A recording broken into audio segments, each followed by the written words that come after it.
Hey, what's going on, everybody? Welcome to another episode of the Ringside Rundown Podcast. My name is Erik Vasquez, and joining me on the line is my podcasting partner in crime. Yes, that rhymes. She is coming straight from the Berg. She is none other than Shay Hickson. Shay, what's going on, my friend? How are you this week?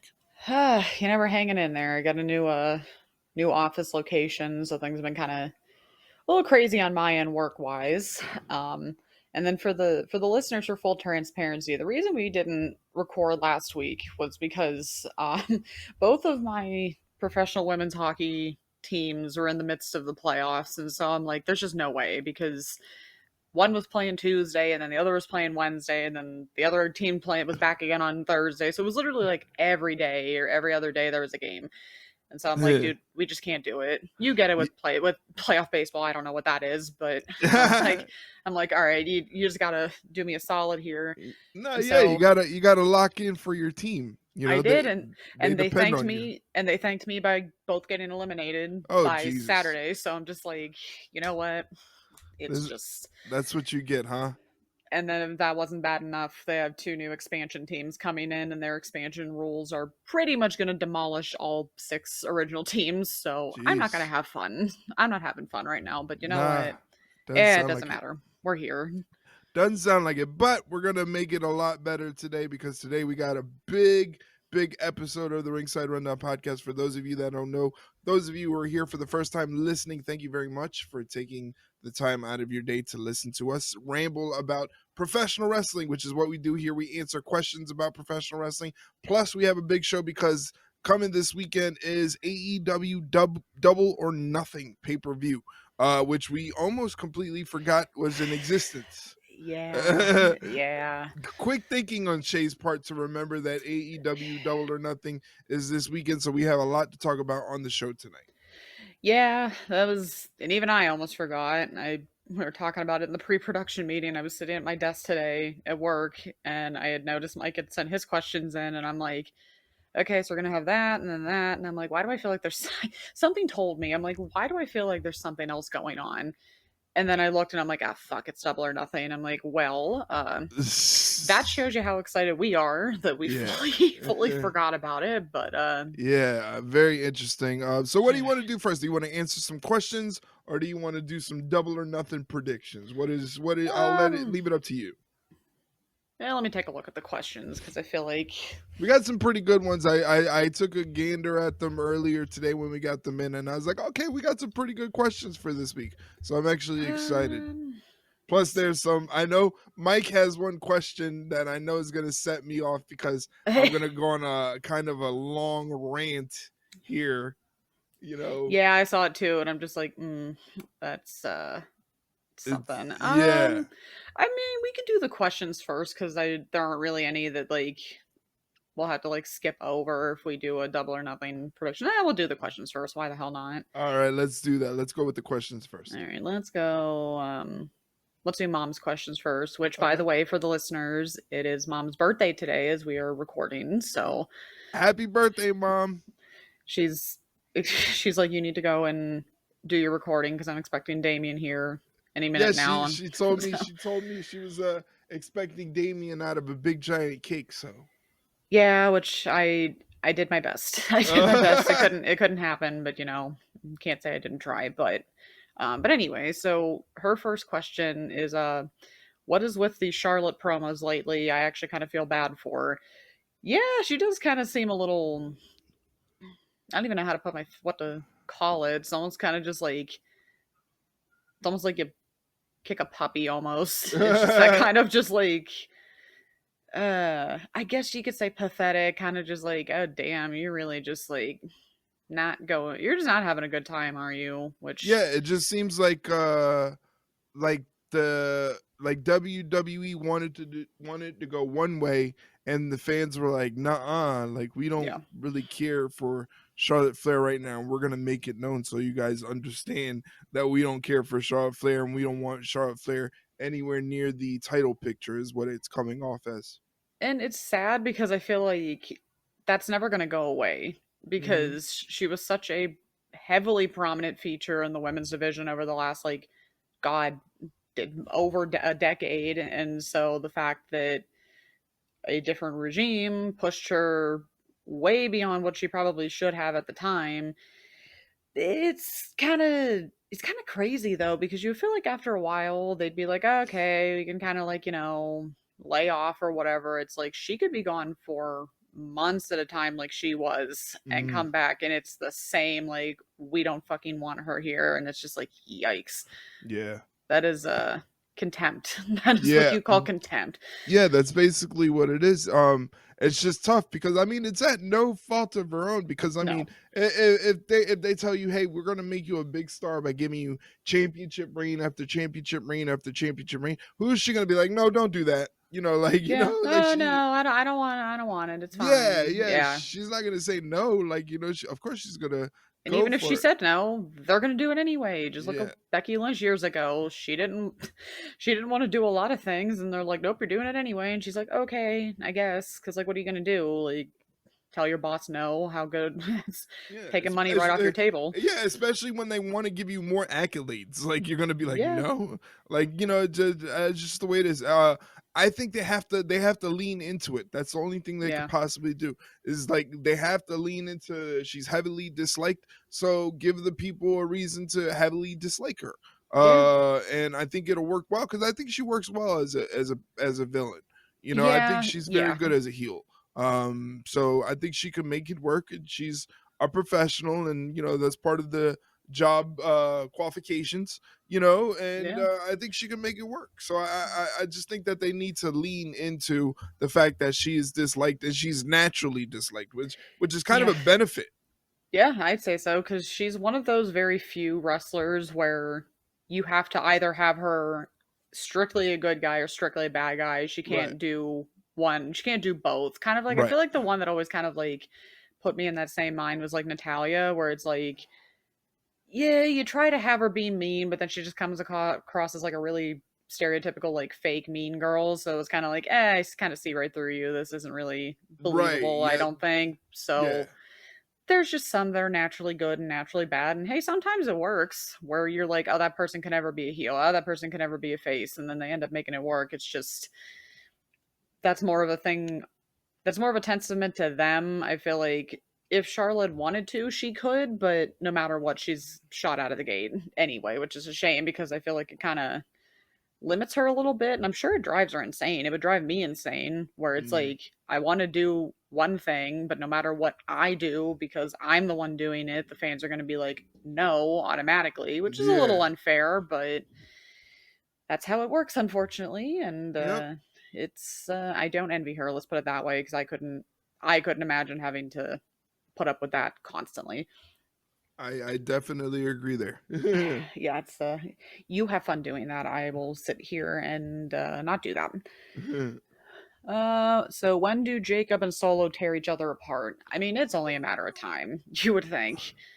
It's getting there, and you know what? We got to give credit. I feel like Solo Sikoa is starting to get into that underrated category Yeah, where we don't realize his greatness as far as like making a believable character. He's become such a believable character on the show that it's almost like he's kind of an afterthought. Like nobody sees it until it's actually happening. And this situation with Jacob Fatu is great too because again, they were in a tough position because no matter what Jacob Fatu was doing, they couldn't get the crowd to boo him.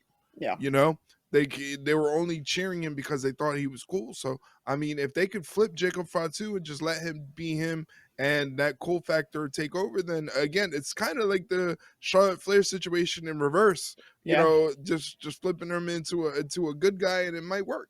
yeah, exactly. And yeah, Solo's definitely come into his own, and I feel like he had been a very long time ago. I just think it was kind of that really shitty like position of being like, oh, so you think you're going to be the next Roman Reigns? Yeah, okay, sure, whatever. And it kind of Hmm. immediately got written off. But I feel like as time's gone on and we've kind of like separated Roman and the bloodline from each other, I think it's kind of a little more realistic now. And I mean, I think it was always going to be realistic. It was just kind of tough timing where you're gonna have a like very big shoes to fill Right. that. Yeah. So I think that now the dust is settled enough and they're both separated enough from each other that I think it's a little easier to look at it now and go, oh yeah, but he makes total sense to be like part of, or the head of 2.0 bloodline, even though it's never going to be the same, but it still Right. works. But yeah, it's funny what happens when you just let them go out there and do their thing. It's funny what happens, but Yeah, and Solo has a lot of like natural charisma to him, oh yeah. that you're starting to see come out, and that's a good thing. It's a good thing, and they're planting the seeds gradually, which I like. They're not rushing the whole thing with him and Jacob. No. They're letting it kind of fester, like it's happening. Like that whole interaction on SmackDown was kind of Mm-hmm. awkward when he was telling like do the thing. I love you, Solo, and it was just kind of Yeah. awkward. Yeah. And I like that. I like that. And it's kind of like you're like leaning up in your chair or out of your chair a little more and more each week. 'Cause you're like, is this going to be the week that is this going to snap? Is this going to be the week that it's finally just going to like come to a head? Like Yeah, it's going to happen. I wouldn't say next week, but it's going to happen sooner rather than later. I'm for sure sure. they'd probably want to, I mean, if they could, they can keep that till SummerSlam. That could be a good SummerSlam match, but Mm, give it plenty of time to go back and forth because they have plenty of story that they could. I mean, obviously they'll wait until maybe June to start it, but I could see it going for a couple months and then it all finally like coming to a head at SummerSlam. But that remains to be seen. But we shall see. it's gonna be fun to watch. Um. All right, so mom hopes for my mental health that Mariah May comes back soon. I think Yeah, she might pop up. Not in AEW. I mean, might be somewhere else. might Like, be somewhere else. I'm thinking she might pop up somewhere else because again, she's the definite female star of the year for AEW oh yes, this past year. She had a pretty big title reign, especially after the title reign that Timeless Tony Storm had. For Mariah May to do what she did with the title was a big deal. Now we see no Mariah May whatsoever. So I unless know. she shows up at this pay-per-view, because there's a match between Timeless Tony Storm and Mina Shirakawa, unless she shows up at this pay-per-view, It's I over. yeah, I think the honeymoon between Mariah May and AEW might be over.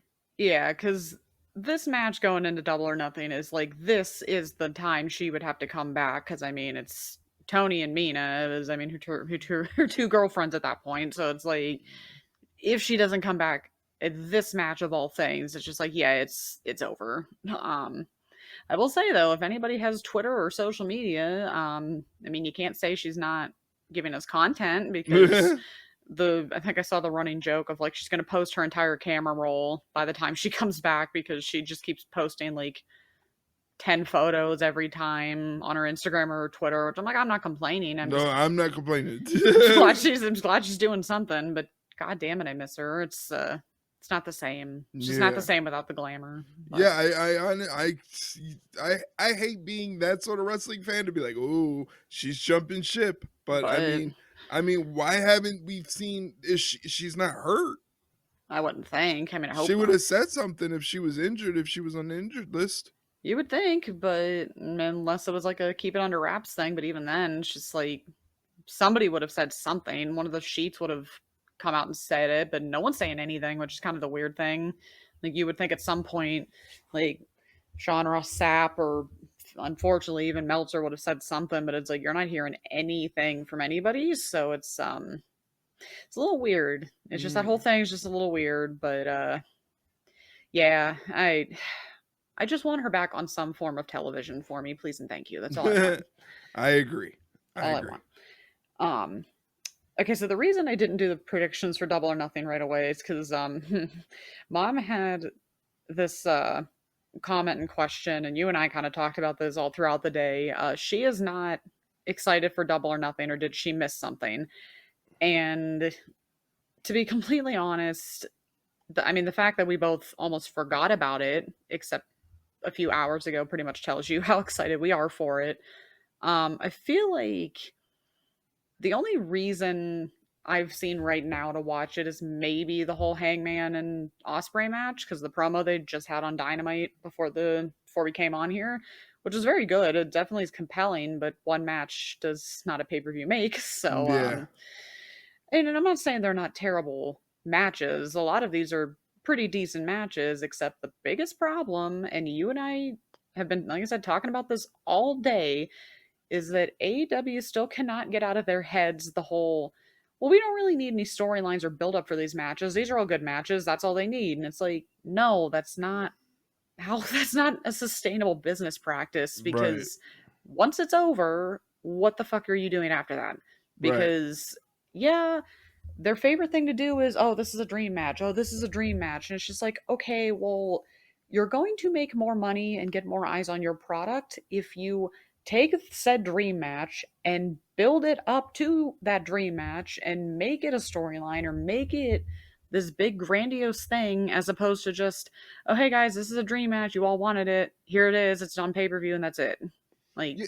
you got to Yeah. do more than that. Yeah, it just seems like matches in AEW happen for matches' sake. Yeah, literally. Just to fill up time almost. And I used to be on the bandwagon. I'd be like, yeah, I'd love to see a show full of just dream matches, but AEW has helped me realize that there's so much more that I enjoy that comes out of professional wrestling, more than just the matches. It's the actual build up of the story Yeah. and the way that they're telling the story and the way that they can make the story believable in a world where we know it's all make believe. Yeah. To be able to have performances where they can act and they can perform and be athletic and make things look real. That's what I'm more invested in. So I need more than just wrestler A and wrestler B are very good wrestlers, so they're gonna have a very good wrestling match together. Yeah. I need more than that. You got to Yeah. give me more than that, and I feel like this is kind of like what CM Punk said about AEW when he went on that interview with Ariel Helwani, where he was just like, they're not interested in making money. No. They're just interested in being a wrestling company. There's no interest in making money and how do we become the best wrestling company. It's just, let's just do these things for doing them, and Yeah. it's just really weird because it's not a hard formula to follow, especially when you have No. the resources that Tony Khan has. It's not a hard thing to do. It's just, again, it honestly, it feels like the same criticism that we used to have for Vince McMahon, where WWE was an audience of one. It Yeah. kind of just feels like AEW is an audience of one for Tony Khan, where if he feels like, oh, what we're doing on AEW programming is really compelling stuff, then he thinks the entire fan base thinks the same. Yeah, and that could not be further from the truth, because just looking at the matches that are only on right now, and I mean, we know this is going to change because we know better. There's only 6 matches right now on the card, which would be great if we stop there, but we won't. But here's the problem. Out of these 6 matches, I am looking at it and there are literally only 3 that I would buy this pay-per-view for. When half of your advertised card right now is literally shit, where I'm saying, why is this even on a pay-per-view card, or shouldn't this be on like a Dynamite or Collision? Not good. Right. At all. Right, Not yeah. good. We'll definitely talk about the matches, but I definitely agree this is a lackluster card for a pay-per-view. Again, unfortunately, we said that last time too, but unfortunately, they just aren't learning, and I don't think at this rate they're going to learn. So, whatever, it is what it is. So, and Mom's last comment was she wanted to say congrats to Damien on getting was he inducted into the Bronx Hall of Fame or something? I think that's what Yeah. it was. Yeah, Yeah, I knew you'd know. yeah, one day I'll end up in the Bronx Hall of Yeah, Fame, right maybe next one to him day. too. Yeah, right. Well, he'll be the one to induct me. I'll have him Yeah, induct me. But yeah, shout out to him for being inducted into the Bronx Hall of Fame. He's always made that part of his persona. I guess you could say that he's from New York City, and yeah, and his love for everything New York City and everything the Puerto Rican culture of New York City. So I think that's pretty cool. He's definitely a role model. yeah. I'd say so. So good for him. I'm glad he has a.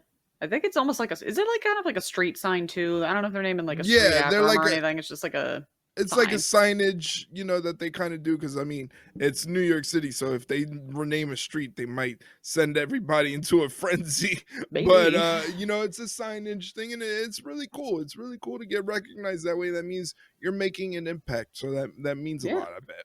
Yeah, I'm sure he's very proud of that too. It was probably a highlight for him. So good For for sure. him. Congrats.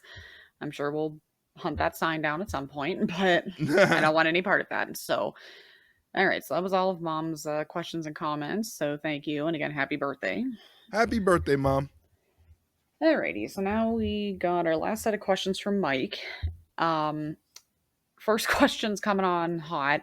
Does someone need to take Osprey off interviews? He can't seem to keep WWE out of his mouth. I feel like, Yeah. yeah, No, I was just gonna say it always interests me because like I love watching other wrestling content creators and podcasters have the opportunity to speak with these wrestlers and these superstars because it makes me think like what would I do in that situation? yeah, And in that situation, I would tell Osprey, look, we're not going to talk about WWE at all. If we could avoid WWE, we're avoiding WWE. yeah, But I feel like that's just me from a morality standpoint. So these people are just doing it because they know that once he has an opinion about WWE, it's going to get sent over to all the other dirt sheets, and they're going to put yeah. it out, and they're basically going to spend their rent money getting their engagement on social media from this one Will Ospreay quote. Yeah, and again, it's just and it's definitely him, but I feel like it's AEW in general. And again, it's we've talked about this unfortunately for years at this point. It's the little brother syndrome Right. where we have to talk about them because then we know, well, we're gonna be like the hot topic of the minute because it's literally all it is, where it's just like, oh well, they said this, and it's like, okay, congrats, you and about like 50 other people have said the exact same thing. It's nothing new. It's not like you've come up with this creative genius way to diss WWE. It's just like it's the same thing all the time. So it's kind of you would think after a while it would lose its luster a little bit, but for whatever reason, that's just the one thing that gets everybody every time. And I just sit there and go, sure, You fell for it. You fell for the bait. every time. And we're just like, sure, whatever, I guess. But yeah, it's just, I don't think that's ever going to change because I feel like, too, if your boss isn't going to tell you, hey, stop doing it, then you're not going to not do it. So, Yeah, yeah, and that's the weird part. Why isn't Tony Khan being like, "Hey, man, you really don't have to go that route"? Let's again. These are things that I wonder about Tony Khan, where he misses, where he could be in the good graces of other wrestling fans if he just goes, "Hey, we're not focused on them. We're focused on what we got to do as a wrestling company." But I mean, again, that just is what gets people talking. Is when you have when you have to take those little pot shots at the other side. yeah, and you can tell that AEW or WWE doesn't do that because they feel like they're pretty much like above them and they're beneath them, and it's kind of true. I mean, it is true. So it's just like until you are actually on the same level as them, you guys don't really have a room to talk, and it comes across as very petulant when you do it. But Yeah, yeah, it's just again, really weird. they're never gonna learn. So okay, until the boss is like, "Hey, knock it off," it's like, what incentive do you have not to do it? So Yeah. eh, it's just it makes you shake your head. It's just like it's annoying, but oh well. Did we have Jeff Cobb joining the Bloodline 2.0 on our bingo card? No. No, it was funny because I learned that he signed with the WWE like a week before he showed up randomly on the show. So Yeah. I was very surprised, and I was also very surprised that they had him have a match on Friday Night SmackDown, kind of in his street clothes against LA Knight, which he Yeah. ended up getting the win over LA Knight clean. Um, Yeah. so hopefully they know what they're doing with I guess his name is now JC Mateo. Sure. Like we'll go with that. But yeah, it was just like kind of out of nowhere, at least to me, because it was just like, I mean, granted, he wasn't in AEW for a while, so it's just like, okay, maybe, I mean, because they're obviously not doing the United Empire thing right now, so I guess there was no reason for him to be around, but yeah, I guess I just didn't see WWE picking him up because it's like, yeah, it's so mean to say it like this, but it's like he's not young by any means, but I guess he Mhm. could still bring in some money. He's Oh pretty yeah, great in the ring, so yeah, yeah, I mean, sure, why not, right? And they're just probably like, why the hell not? yeah. That's He's gonna do some things that are gonna make people go wow. yeah, He's definitely an athletic, agile, big man that's gonna shatter any expectation of what you think big men can do in the ring. yeah, exactly. And they need more people like that in WWE right now because the people they used to have are clearly not there anymore, and it's kind of a shame, but maybe they'll bring it back. Who knows?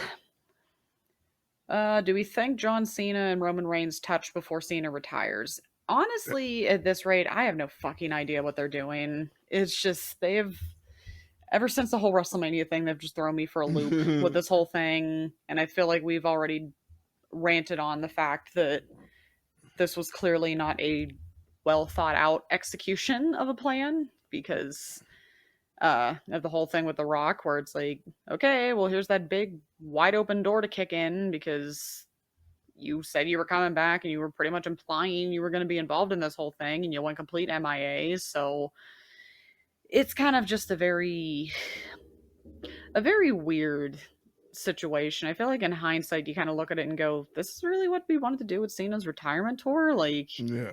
you could have fooled me. I mean, like, I guess props to them for trying something different, but it's also just like, did we really have to try something different for the retirement tour? Like, nobody was going to complain if it was going to be like the greatest hits because that's pretty much what we were expecting. But I mean, it's entertaining, albeit a little confusing, very confusing actually. But yeah, I mean, I don't know. I feel like ah, it's almost just like, oh well, yeah, they might have to. I don't think they're gonna have that much time because it just feels like you're gonna blink and it's gonna be over.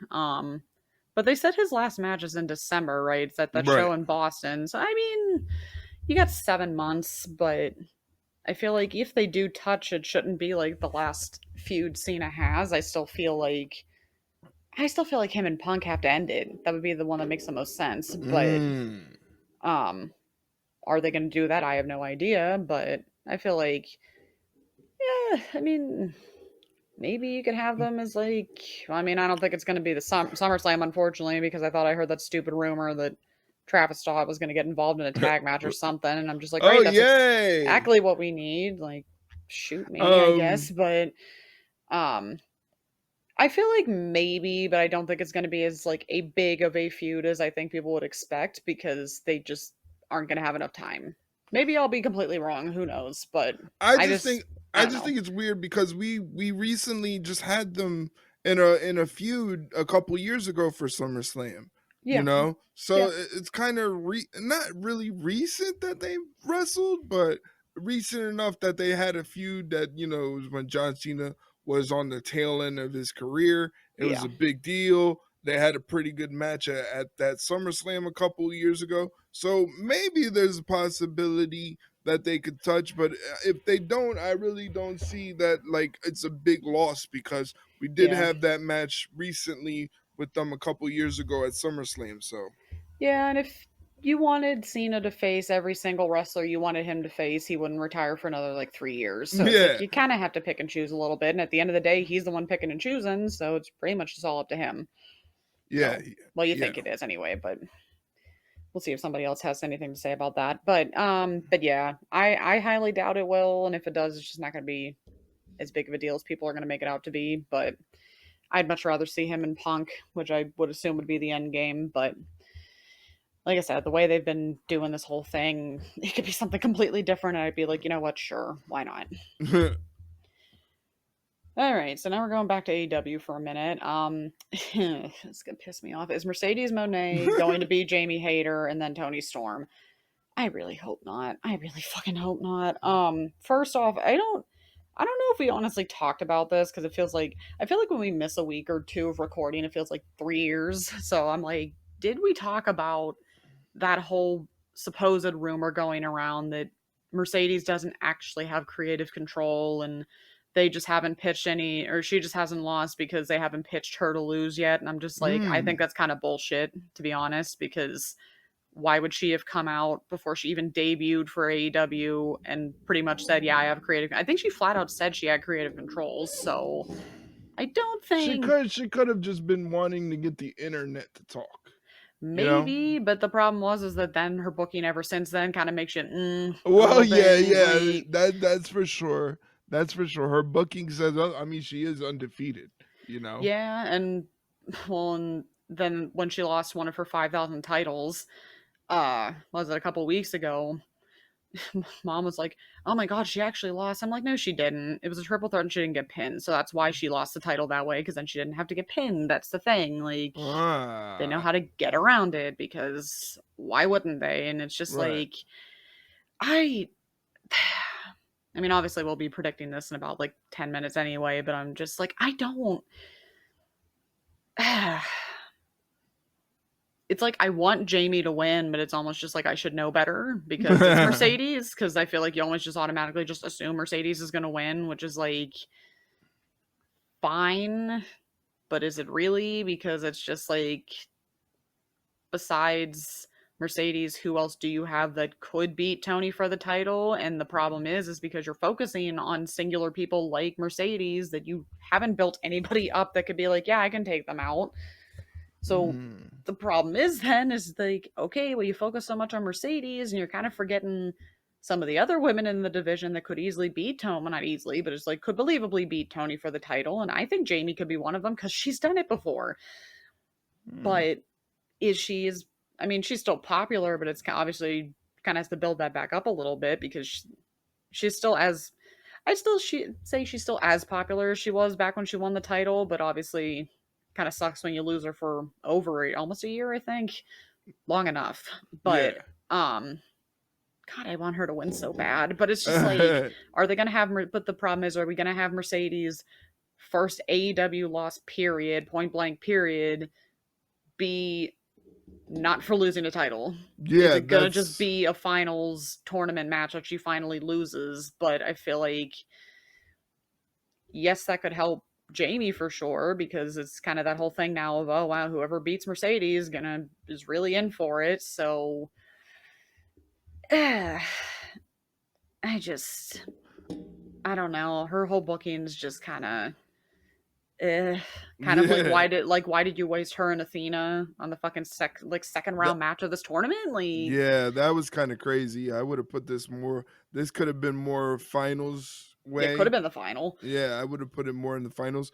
I honestly, and this is kind of getting ahead into the predictions. I honestly think she's gonna beat Jamie Hayter, but she's gonna lose to Tony Storm at Yeah. All In. That's the way I see it. I think Tony Storm is gonna give her first L. I honestly kind of hope so, because I feel like Tony's just doing so good right now, which is just when you think she can't get any better, she just keeps getting better. And having her lose all of that momentum just for the sake of Mercedes being undefeated, I just don't think makes any sense. But then again, a lot of the stuff AEW does doesn't make any sense. So maybe they have some convoluted way of justifying Tony losing the title. But Maybe. I unfortunately feel like I may have to be in agreement with you, as much as it's going to hurt me because I want Jamie to win. But yeah, I mean, obviously we'll talk about this again in a minute, but yeah, I could see part of that question coming true. I could see her beating Jamie, but I don't see her beating Tony. But Yeah, I think Tony might be her first L. we've been surprised before. All right, so we have two more questions for Mike. And this one question is the one that you said you're going to go into your rant on. So should we do it? Should we save that one for last? You know what? It doesn't matter. I mean, I'm gonna try to be as succinct as possible. But it Okay. might be hard because you know me, when I go on my rants, I kind of am I all feel over it. the place. I do But the same. I get yeah, it. so it whatever Um, works. I mean, all right, so we'll flip flop the questions, because unfortunately I don't really have much of an answer for Mike's last one. Was what was our favorite Sabu memory? And unfortunately, I never really watched enough of his stuff to have one, to be honest. So unfortunately, I do not have a quality answer. I Do I would you? say, yeah, I would Okay. say the match where he returned to take on Taz, Mm-hmm. because that was such an iconic moment where like you want to talk about build up of a storyline and an angle. There was constant bickering between Taz and Sabu, and Taz always thought that Sabu was ducking him and ducking him and ducking him, and then came for that big pay-per-view where Sabu just up and left. He up and left Hmm. ECW for Japan. And so like he kind of burnt bridges with ECW, but Paul Heyman is such a businessman that he knows that, you can't stay in the way, you can't let bad feelings be in the way of making business, making Yeah. money.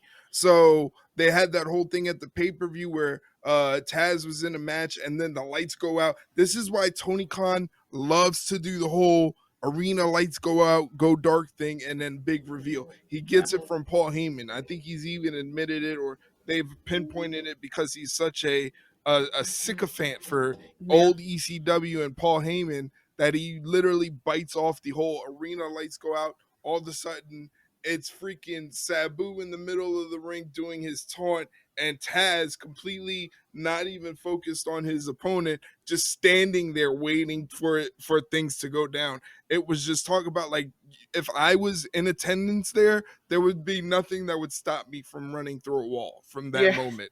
That's how big of a moment it was, and that's just the kind of mystique that Sabu had about him. He didn't really cut promos. He never really cut promos at all, ever. I don't think I can remember a Sabu promo. It was just the fact that he just did the craziest shit possible for no reason. For no reason. Just because.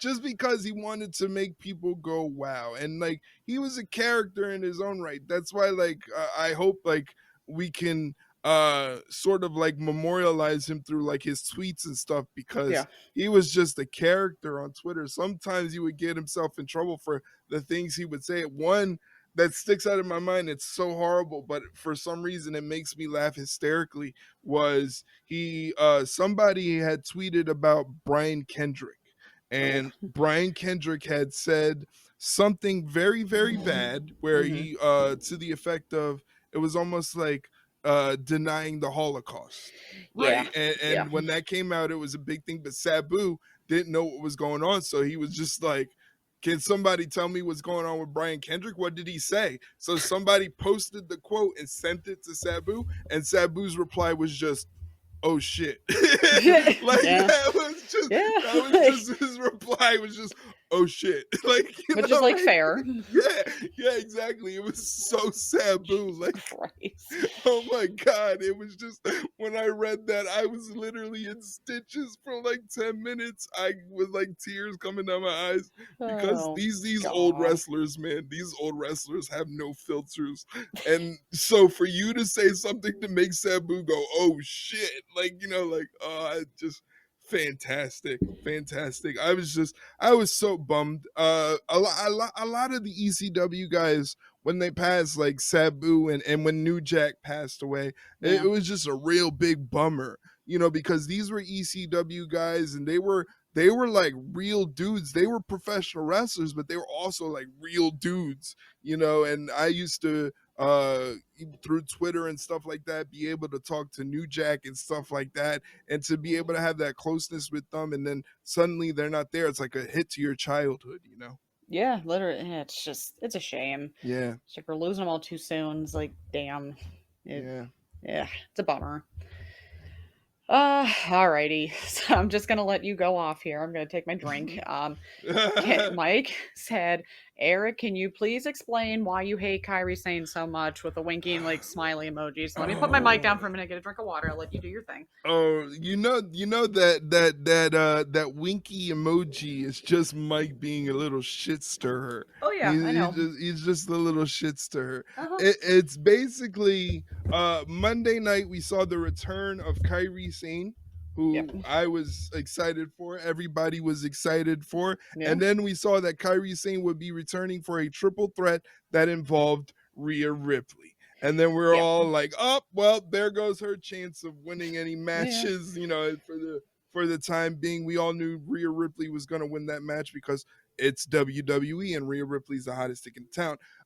Well, we have someone in our community that is well known to the podcast, because frequently he submits questions. His name is Jeff Merchant. He is what I call the Joshi extraordinaire, where he knows everything about Joshi. He is the Joshi expert. He is who I go to when I need answers about anything Joshi. He loves Kyrie Sane. Kyrie Sane, I know, is his, he has eyes for Kyrie Sane. Kyrie Sane's the best. And so anytime really any of the Joshi in WWE, like Kyrie Sane, Asuka, Io Sky, any of those particular ladies, they don't get their way in WWE, they don't pick up the win, he takes great offense Yeah. to that. And you know, Yeah. and you know what? I let people be them. You know, if that's how you take great offense, then take a great offense. But we got into a heated debate Oh, boy. during the stream on Monday about who is the bigger star Mhm. in WWE. He Okay. unfortunately couldn't accept the fact that Yeah. Rhea Ripley winning this match was a foregone conclusion Yeah. because Rhea Ripley is the big star of the Mhm. WWE. I Yeah. mean, you could say take all your bias aside Yeah. as a Rhea Ripley fan. If you were to go side by side, who's the bigger star between Kairi Sane and Rhea Ripley? Who are you saying is the bigger star? It's Rhea. I It's mean, Rhea. even if I wasn't a fan, I have ears and I have eyes. Exactly. I have eyeballs, Exactly. I have ear holes, so you hear the reactions, you see all the shit going on like Twitter and stuff. It's like, trust me, I as a as a Dakota Kai and Shayna Baszler fan, I very quickly had to come to terms with the fact that my favorites were never going to be like super big stars. Could they have been? Yes, but they weren't, and it's just like, yes, it hurts, and I was in the trenches and still am in the trenches, but it come on, it's Rhea. It's Rhea. Like, you put her Yeah. in a fucking Call of Duty game, for God's sake. Like, that doesn't happen to just about anybody. That happens to no one.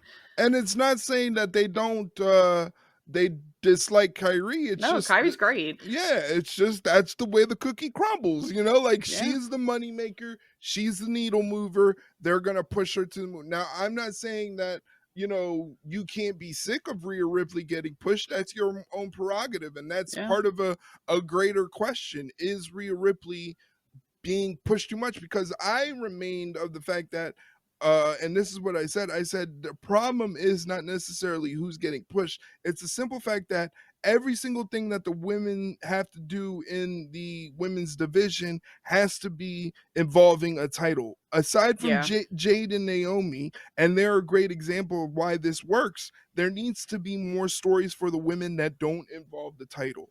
There needs Yeah. to be more bad blood feud, more anger, more sort of I want to be the best in the division, so I'm going to take on all newcomers. And it doesn't have to involve a title. I think the Yeah. title is becoming too much of a crutch. But that's what happens when you have a mega star, a super mega star in Rhea Ripley that puts eyes on the product. I've said this countless times.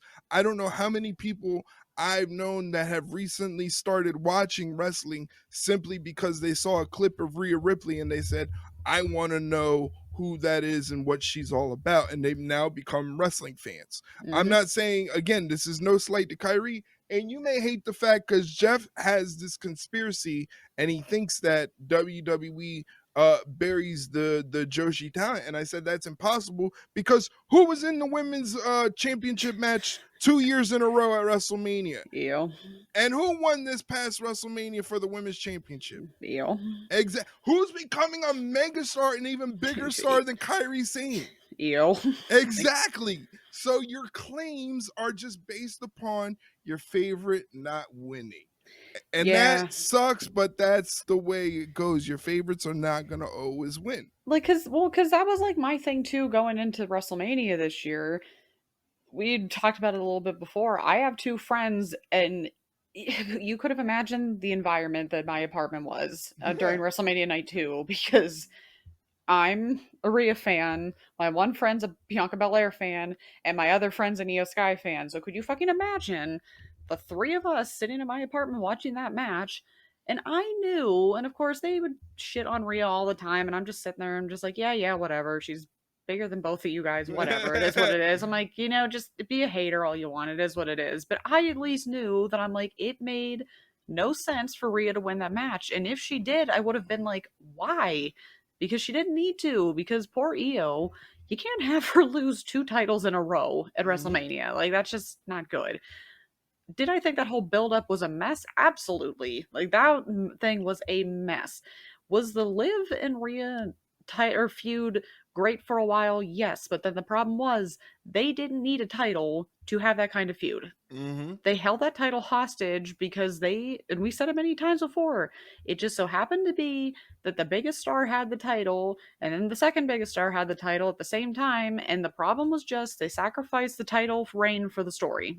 And they shouldn't have done that. It should have just been focused on the story and not, oh, well, one of them's a title holder, but you'd never know it because they don't do anything with it because they're just ducking and dodging Rhea. It's just like, which is a shame because Liv is a great champion. It's just you can't remember it because that's all you can think about is the whole Rhea and Liv feud. But it's just like you said, give us these kind of Jade and Naomi feuds where it's you don't need the title. You can make compelling TV with these women, and it doesn't have to always involve, well, I have to win the championship to be the best. It's like not always the case. No, and I mean NXT is a great example of that. When they used to when they had like the storylines between Lola Vice and Shayna Baszler and Natalia and stuff like that. NXT is a great example of you don't necessarily need the title to make these women's storylines compelling and must watch. And Natalia had said something about hopefully there's a chance that they can have a TV show or some sort of thing where they can show the women on a prominent basis, have their own little thing. She believes that a TV show can be something of use to WWE, and honestly, I kind of think it can. It can, just don't gut your women's division in the before too. Like that's the thing. Like don't get rid of all the women. But that's the thing. That would create more opportunities for people not to lose their jobs because they would have more opportunities to showcase what they can do in other places. I mean, you would think. It's just that whole thing's just gonna get me mad all over again. So anyway, yeah, it's just they need to do something. And I'm sorry, Rhea Ripley's the bigger star. It is all my fault that Rhea Ripley is the bigger star and she just buries all of the Joshi talent and all of the talent there. By God, Rhea Hogan is what they should be calling her. Don't even start that joke. I hate that joke. No matter. See, that is my biggest pet peeve. Is that is the easiest thing to, and it doesn't matter if it's like the men or the women. I hate that joke because it's just like joke. Because I don't want to be associated with that asshole. Like even Becky said it. She's like, why am I being compared to this terrible person? Like whatever. But yeah, it's just. And here's the thing, if the roles were reversed and Kairu's getting the big things and I was still a Rhea fan, I'd be like, yeah, Kairu's the bigger star. She gets more reaction. She sells the merch. She headlines the pay-per-views and stuff. So it's just like, but it sucks. It just sucks. That Io Sky emo is going to take over the world. Oh, yes. It's going to take over. It's already starting. Already starting. Getting people at graduations doing it. I look forward to seeing her do it every time she's in a match. I need to see if I can get my one friend because they do drag. I'm like, you need to do that now. You're the EO fan, so do it. That'd be sick. I'll bring it up to him next time I see him. He'd probably love that. But yeah, it's just like it's just a very hard pill to swallow sometimes that your favorites are never going to always be the favorites in the eyes of the majority of the wrestling fans, unfortunately. Yeah. Like I said, as not even so much Dakota because she definitely had more of like a following, has a little bit more of a following, and it's a little more understandable, I guess, or more reasonable. Being a Shayna Baszler fan is not for the faint of heart, I'll just say, because it's just the trenches 24/7, and maybe that's why I'm tired all the time. But you know what? It's just that's just how it goes. And the problem is too, sometimes it's all about timing, unfortunately. Yeah. They could be on a hot streak, but if the title or if the match doesn't make sense or if the push doesn't make sense, they're not going to do it just for the sake of it. So it's suffering. It's all it is for me. It's just suffering. But anyway, so that was a fun little rant. You were right. That was a good one. So that was all of Mike's questions. So Mike, thank you again. Again, Mike, stop starting. Shit. No, yeah, stop starting shit. You're gonna get me in trouble. It's like he has the grenade in his hand and he pulls the pin out and he throws it in the room and then like slams the door shut and runs away and just doesn't wait for the explosion. It's just like, yeah, you guys can figure it out yourself. Don't worry about it. You should have seen him on the stream. It was just like, it was just like, guys, I know we are a smarter community than this. I Yeah. know for a fact that all of us have been watching wrestling together for a very long time. So there's no way you can tell me that Rhea Ripley is not the bigger star. Just look at the reception that she got on Monday when she came out. The roof came off the place. She's a big star. I'm sorry she's not your favorite star, but she's the big star in WWE's eyes, and she's the one that's making them the most money, and that's why she's gonna get pushed. That's Yeah. just the way it's gonna go. That's why they make the billions and billions of dollars. If they went with Shirai or not EO, but if they went with Kairi Sane, then they wouldn't be making the money that they make, unfortunately. Yeah, because that's unfortunately all they care about is the business sense. But I don't know. I try not to start too much shit with Mike because he might be my potential like PWHL jersey fence up in Canada. That's a whole other story for another. That's another story for another day. But shipping to like from Canada to here is ungodly right now, and I want a jersey and I can't get it because it's too fucking expensive. But jeez.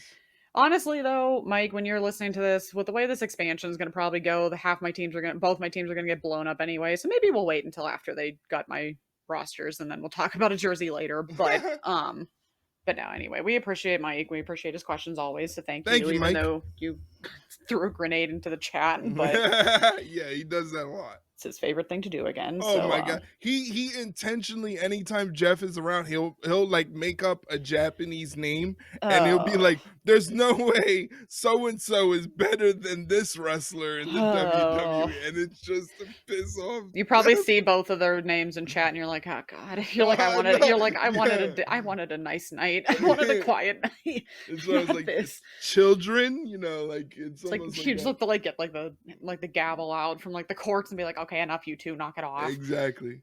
All right, well, I'm glad you have a better resolve than I do. I just would have been like, all right, stream's over, you're both done, we're out. Get the fuck out of here. All right, so that was all the questions. So now I believe we can go into these wonderful predictions for Double or Nothing and see if... Could you imagine if this would be the pay-per-view I take the title off of you as the one that you're the least excited about? That would just add insult to injury at that point, but... I don't know. I'm on such a hot streak. All right, here we go. Here we go. I don't know, but we shall see. I mean, to be fair, we were both... were we wrong? Because we picked... Or no, we didn't pick Becky, right? We picked Lyra, didn't we? I think. Yeah, and so when she actually did win, I'm just like, oh, wow. That was the one that I was fully expecting us both to get, like, wrong, but I'll take it. I mean, I'll take it. I was just pissed because Gunther didn't win the way I wanted him to, so that's what pissed me off, but... I was nervous because I felt like that was something that he was going to do. So, like, the baited pin, so I was just like, oh, man, every time he would go for a pin, I'd be like, You're like, here it comes, here it comes, and I'm just like, God damn, I was swearing at the TV. I'm like, God damn it, you couldn't have fucking done that earlier. Like, why didn't you do that? I was so mad, but maybe Double or Nothing of all things is your Achilles heel. Who knows? Maybe. You're right. AEW is kind of hard to predict because they're a little all over the place. And like we said, unfortunately, we only have 6 matches in front of us. There probably are more matches that are going to be added to the card because I've never heard of a 6-match AEW card. Didn't they also oh wait, and did they say Anarchy in the Arena was? Yes, I think they talked about it, so I'm not sure why it's not on the card, but yeah, I mean, I don't think, maybe it's because they didn't finalize who's in it. I don't think they did. That's right, because we were trying to see who was going to be in the match itself. I'm trying to see because they know it's Swerve for sure. Okay, on the AEW website, they do have the Anarchy in the Arena match set up, and it looks like on the website it shows Moxley, the Young Bucks, Claudio Wheeler, and Marina Shafir taking on all of the Ops. Okay. Swerve Strickland, Kenny Omega, and Willow Nightingale. Okay, that one's pretty fun. I mean, Anarchy in the Arena is always fun. It's just a matter of what chaos they're gonna create this time, but there's a couple matches on the website that is not listed on Wikipedia, so I am actually gonna go off of the website as All we right. as we read off the matches, You pull it because I up. mean that's the best source, to go with is the actual AEW website. So far on this card, they have 8 matches. Okay, that's fine then. I was just like, I was waiting for you to be like, oh, there's 5 more. I'm like, please No, don't. no, no. No. There's actually Can't do this anymore. they have 2 more, but they have the Anarchy in the Arena match set up, and they also have a match between Kazuchika Okada and Speedball Bailey for the AEW Continental Championship.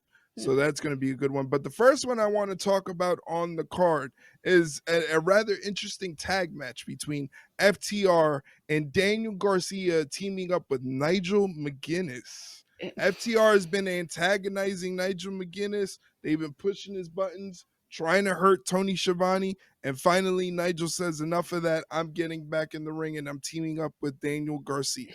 Sure. This is immediately one where I'm just like, why? Just like, I don't know. Again, I think it's also tough too because we've unfortunately said it many times before. Garcia's great in the ring, but when it comes to like his character stuff and his promo stuff, it's Right. like, yeah, it's just not there. So, not entirely enthusiastic about this one, even with Nigel coming back. I feel like you'd have to have FTR win here because how else are you supposed to take them seriously if they have them lose to Nigel McGuinness and Daniel Garcia? So I'm just gonna make the quick pick right away. I feel like it's got to be FTR. Like, I mean, they're gonna cheat or do something stupid, but yeah, I am yeah. also going with FTR on this one. I just feel like they can have more legs on whatever they're trying to do with FTR, and pairing FTR with Stokely Hathaway is actually very smart. And also you have to think of it too. Nigel McGuinness is not an active competitor. So even if Nigel and Daniel Garcia win this match, where do you go from there? You know? And well, and you also have to take into account Copeland's coming back at some point. So why True. would it make no sense for FTR to lose, and then all of a sudden Copeland comes back and it's like, okay, well, where's the high stakes? Where's like the reason he needs to come back? Because you remember, it's always got to be a reason for him to come back. So you need to have FTR win and have them continue to terrorize the division, and then have Copeland come back that way. Because that, I mean, doesn't take a rocket scientist to figure that one out. Like, they were the ones that put him out. So yeah, you have to have FTR win this one, and if they don't, then no. Yeah, but I'm going FTR because I feel like there's more to add to the story with FTR winning the match than having the other team, Nigel McGuinness and Daniel Garcia, winning the match. So I too am going with FTR. Yep. All right, so next up on the card is a stretcher match between Ricochet and Mark Briscoe. A stretcher match. Yeah. Again, it's just kind of like, did we really need this on the card? Or it could have been...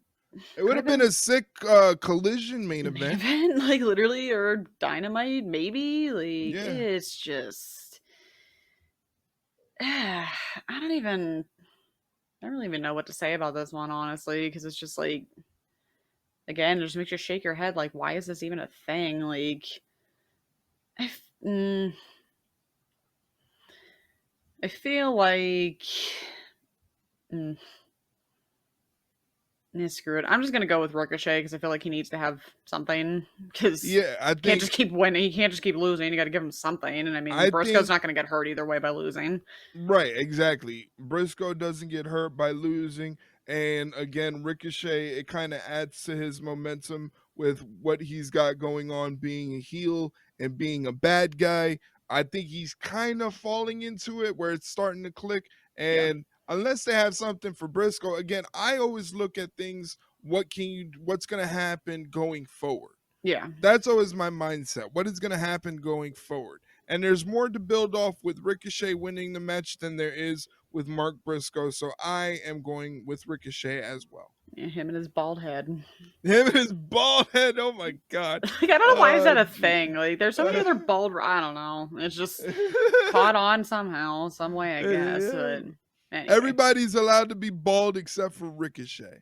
Yeah, that's the bald tax. I guess he didn't pay it. So. There you go. So coming up after that match, we also have a match for the AEW Continental Championship, where champion Kazuchika Okada defends the title against Speedball Mike Bailey. I am actually going to say I'm looking forward to this match. I feel like this is going to be a fun match, but I think Okada is going to keep the Continental Championship. The I don't see a reason to take it off of him. My only gripe is I feel like they should be having more matches with Okada and this championship, because if not, what's the point of having the championship? Well, exactly. And the fact that you're not having matches with them or with him is pretty much not giving anybody a reason to fight for it. So you're almost just like, okay, well, then who could beat him for it? There's nobody, because he doesn't have any like competition or anything, because it's just non existent. He's just been sitting there, I guess, just not doing anything. So yeah, I like Speedball. This is gonna be, I think it's one of the like sneaky good matches on the card. It's gonna be fun. But yeah, I just don't see Okada losing, because they haven't really given us a reason to believe he's gonna lose anytime soon. Because yeah, sure, we'll go with that. So we're both going with Okada then. Yeah, I have a feeling I already know what's going to happen. I have a feeling we're going to pick pretty much all the same, and I feel like I already know what the tiebreaker is going to be, but we'll save it to see if it actually happens. All right. Well, I'm putting down Okada for the both of us. I'm actually going to skip over the next advertised match and save that for later on in the end, because I feel like it fits better in the end. I still have to jog my mind to see who I'm going to pick. So I'm going to skip over that and go over to, for the AEW World Tag Team Championships, we have the Hurt Syndicate, Bobby Lashley and Shelton Benjamin defending the titles against the Sons of Texas, Dustin Rhodes and Sammy Guevara. I know you're such a huge Sammy Guevara fan. And again, these are for only the AEW World Tag Team Championships. Yeah, because you forget that those two have titles too. Yeah, they are the ROH Tag Team Champions. Yeah, wouldn't know it, because, why would you? I mean, this is also pretty easy. Like, the Hurt Syndicate's retaining. Like, there's no reason those two are going to win it, because why would they? And because they're also going to probably like further the whole, oh, MJF's going to be beneficial for us, so I feel like he's going to get involved somehow and see, like, oh, see guys, I told you it was good. I was like, I did a good thing. Like, I told you this was going to be a good partnership. So I feel like they have to do that in some way. Not that, to be fair, not that he would really need to cheat, because I just don't see the Hurt Syndicate being in danger in this match. Like, no, it's like that's an easy retain, which is kind of sad, because I feel like we've said that about their title defenses every single solitary time, where it's just like nobody has come close to being like, oh, I think they might beat them. Like, no, not a single one. But we'll just stick with the Hurt Syndicate, because why not? Easy money going with the Hurt Syndicate. Which is sad, but all right. Next up, for the AEW Women's World Championship, Timeless Toni Storm defends the title against AEW full-time newcomer Mina Shirakawa. Should be a fun match. They've had a bout before that was really, really good, so this one should be no different.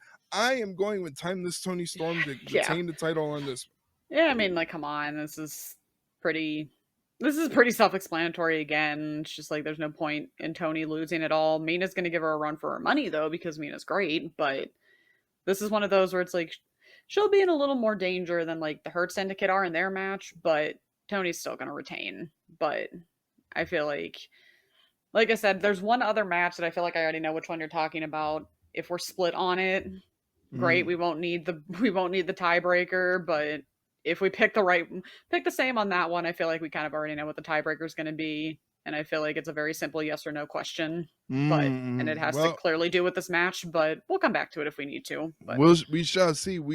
But we're both going with Toni Storm to retain the AEW Women's World Championship against Mina Shirakawa. Yes.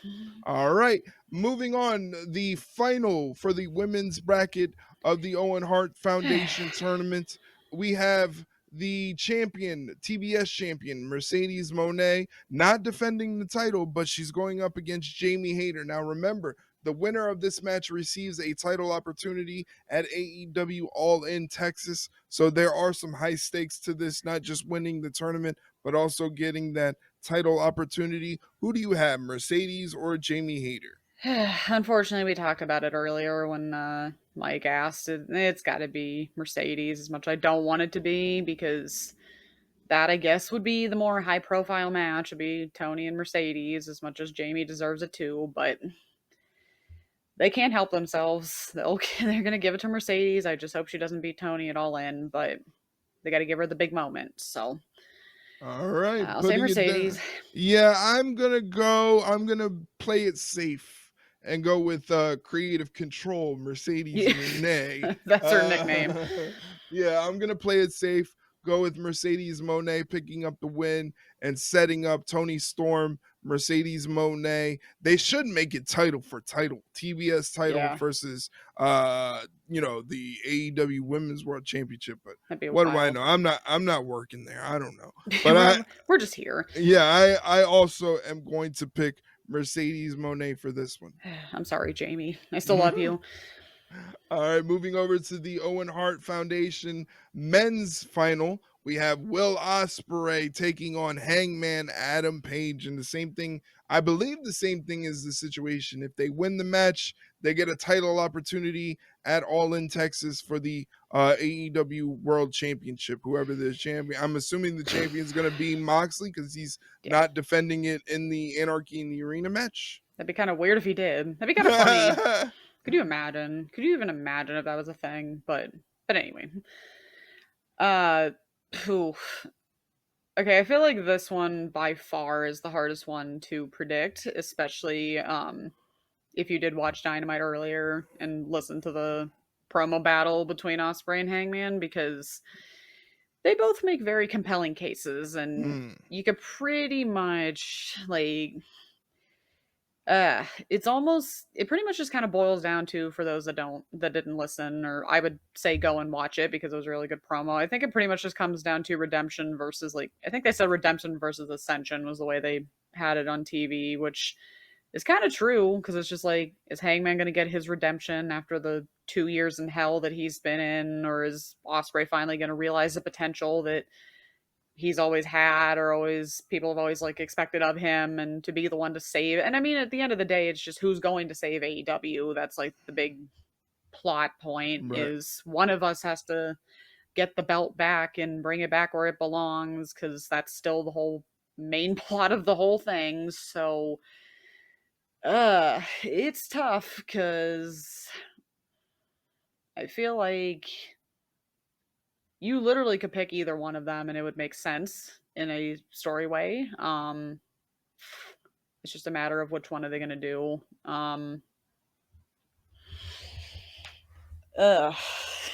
What do you think? Because I feel like I said, this one's probably the toughest one out of all of these matches. Man, it's tough because you can see it going either way. Either way, again, I look for what's going to happen. How can you build afterward? And if the title shot happens at All In Texas, I mean, they both make compelling cases in the sense of they both can say, hey, we're trying to save AEW, like you said earlier. And they both fit the bill kind of perfectly, which makes it tough. Yeah. Who can be the savior? I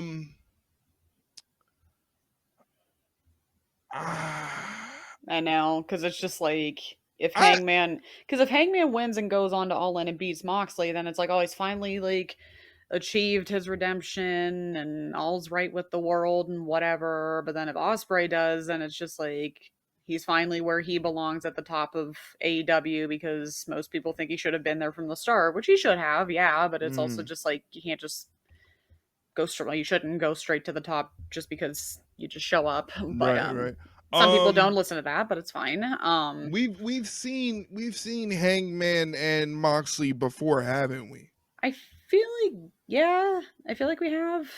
It's been a minute, but and it's tough too, because you can kind of see if Hangman wins and he needs all the help he can get, and the big thing is that Swerve actually comes out and helps him because, I hate them more than I hate you, or whatever, or I've moved past it and blah blah blah. So I could see that being a thing, which would be kind of wild. But again, it's if Ospreay doesn't win it, when else is he gonna? That's the thing. Right. That's another good point as well. It's or Moxley shows up and lays them both out, and then there's a triple threat at All In, which I don't think they do, and I wouldn't want them to, because that just kind of gets a little messy. But I'm Yeah. sure. Hey, I'm sure it's crossed Tony's mind once or twice. Let's be real, but it sucks because I feel like my thing is that I feel like Hangman can have his own redemption without the title. I feel like Mm. if he does something with Swerve, because that's really where it like starts and ends is him and Swerve, because that's what caused this entire mess to begin with. And as he said, 2 years of hell he's been through. I feel like it starts and ends with Swerve, so I feel like that can be its own thing, and it doesn't have to necessarily. It could be a byproduct of the whole fight for AEW thing, but it doesn't have to be the necessary like focal point for it. So I feel like as much as it could be interesting to see Hangman get his redemption, I don't feel like he needs to get it winning this, and therefore, because I feel like, let's be honest, whoever wins this is going to win the title at All In, because I feel like it'd be kind of a waste of time if they don't. Mm. So I feel like they can make Hangman's redemption story not have anything to do with the title. So I feel like, uh, I think I'll just go with Osprey, because I feel like it's just, I think it's I his time. I am going to follow your lead and also All go with right. Osprey. I am simply going for Osprey simply because if not now, when? You Yeah, that's know? the thing. Like, you're waiting for the big bad villain, and it doesn't get worse than Moxley, so you kind of have to do something. Yeah. So Yeah. I say So do it. I'm saying pull the trigger now. He's more than proved that he can carry that mantle of being the top guy in AEW, and it would actually do the product very well to have him on top. So I am going with Osprey, leading to All in Texas being Moxley versus Osprey. Yep. All right, so we're tied up, and there's only one match left so far, and it is the Anarchy in the Arena between Kenny Omega, Swerve Strickland, Powerhouse Hobbs, Samoa Joe, and Katsuyori Shibata, with Willow Nightingale taking on the Death Riders, Claudio Castagnoli, Wheeler Yuta, Marina Shafir, and John Moxley, who are teaming up with Nicholas and Matthew Jackson, the Young Bucks. Anarchy in the Arena is always fun, so this is definitely worthy of a pay-per-view match. Oh, yeah. Trying to figure out who's going to win, it might be a little tough, though. Yeah. I don't know, because I feel like after this, you pretty much have less than, 2 months to All In. So I feel like if the Death Riders and them lose, it's not going to necessarily be like, well, that's stupid because you're building up to All In. It's just like, no, they've done that before, so I don't. Fuck. It's tough because I feel like you could have almost had Anarchy and Rena as like the final battle between like everybody to save AEW. Like that could have been like a whole like Avengers Endgame kind of shit, but Right. clearly that's not happening. So it's almost just like, if that were the case and you knew it was going to be the end, then it would be a little easier and it'd be very easier to pick the good guys. But you could also see the bad guys winning this one too. Um, eh, I don't know about this one too. This one's, I mean, it's, I don't know why. It's like it's hard to pick between this one and then like Osprey and Hangman one, but it's almost like for different reasons, but I can't explain why. Right. Like, you could see either one of these teams winning, but well, the worst part is we can't say which one makes the most sense, because that doesn't always mean anything to AW. Son of a bitch.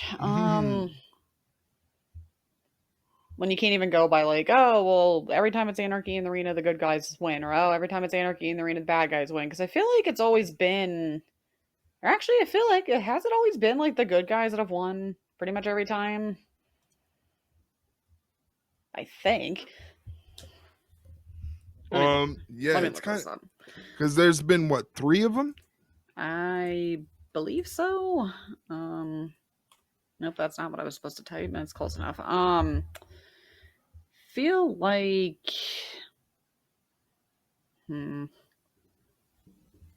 I'm just doing some live searching, don't mind me.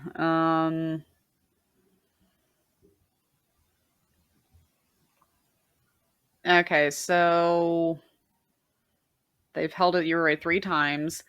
So the initial one, the Jericho Appreciation Society won, so there's that. And then the Blackpool Combat Club beat the Elite. And then the Elite beat Darby, FTR, and Danielson. So that's kind of tough because you can't really. No, you can't either with that. Yeah, because I feel like. Well, actually, no, because if you think about it, the bad guys have won every single time. Because the Jericho Appreciation Society were definitely not the good guys in that situation. The Blackpool Combat Club also weren't the good guys in that either. The Elite really weren't either because it was Darby, FTR, and Danielson. So there's that. Do we count Stadium Stampede? Because I feel like that's kind of. It's almost the same thing as like an Anarchy in the Arena. Yeah, because it said. Because I said it was a.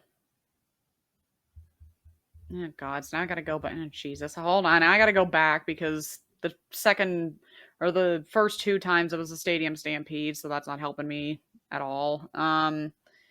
Okay, so in 21, it was the Inner Circle beat the Pinnacle. Well, that was kind of.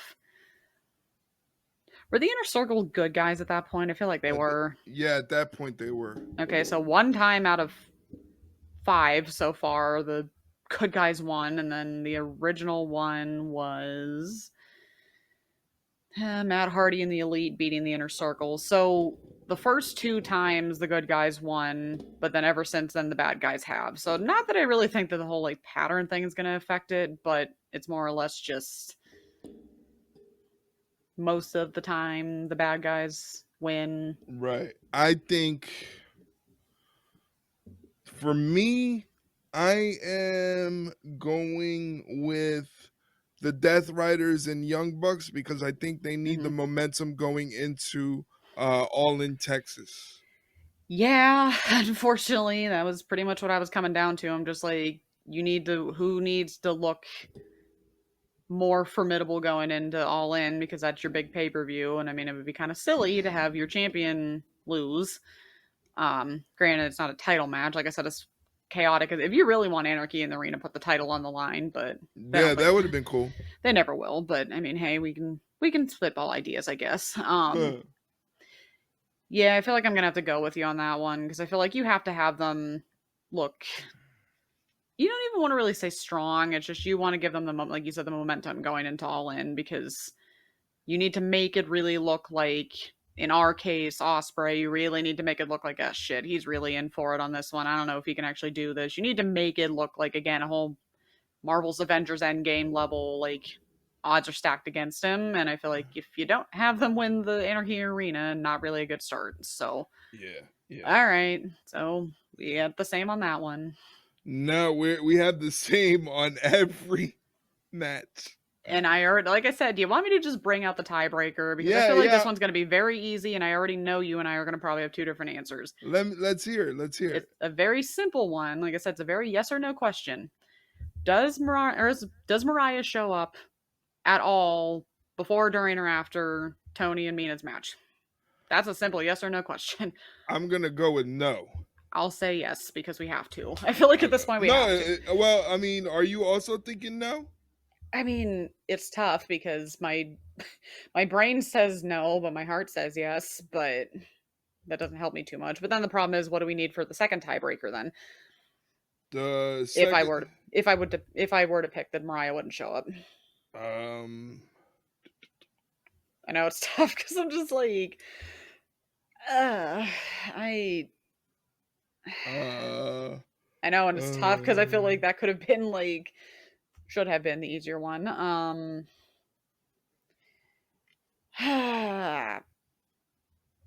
Fuck. It's so tough because I feel like I could have easily just been like, nope, Mariah's coming back because it makes the most sense if the whole contract thing wasn't looming over everybody's head. So I feel like All right, I got one for the Mercedes Jamie Hayter match. All right, fine. So never mind. Never mind, guys. We both think Mariah's not showing up as much as I want her to. Anyway, we both no. no. I'm gonna go with in the Mercedes Moné Jamie Hayter match. Jamie Hayter will hit 2 Haterades in the match. Shit. If she hits more than 2, it doesn't count. So I'm being Okay. in the interest of fairness. If she hits more than 2, it doesn't count. Okay. But I think she's gonna hit at least 2 Haterades. And I feel like okay, fine. If we'll just, I feel like we'll just pick that same match and then we'll just do different things. I feel like that means we're gonna have to pick something with Mercedes. I feel like the problem is that it'd be very easy to be like, oh well, Mercedes is gonna hit her finisher 5,000 times. Except I don't like seeing that finisher more than once because it never is clean. So I feel like that one's only going to be used maybe once, if that. So I feel like she'll lock in. It's not called the bank statement anymore. What the hell do they call it now? Whatever it is. It's not the banks. What is it called now? I mean, for the sake of just for us not sitting here for 20 minutes figuring out the bank statement or whatever it's called now, formerly known as the bank statement, she'll put that on at least.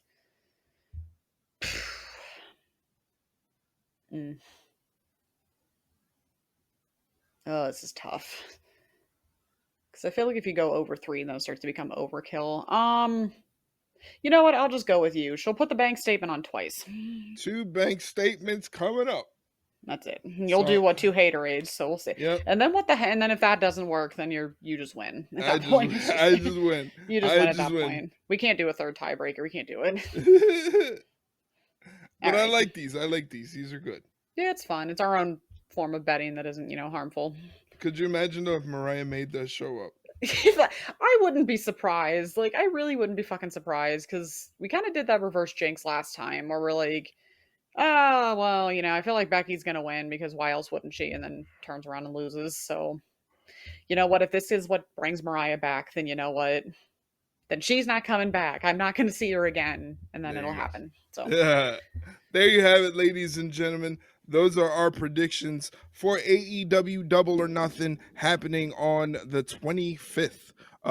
Sunday, it's going to be a good show. I am, like I said, sorry that we forgot that it was in existence. Yeah. I feel like we weren't the only ones, though. Yeah. Let's be real. Yeah.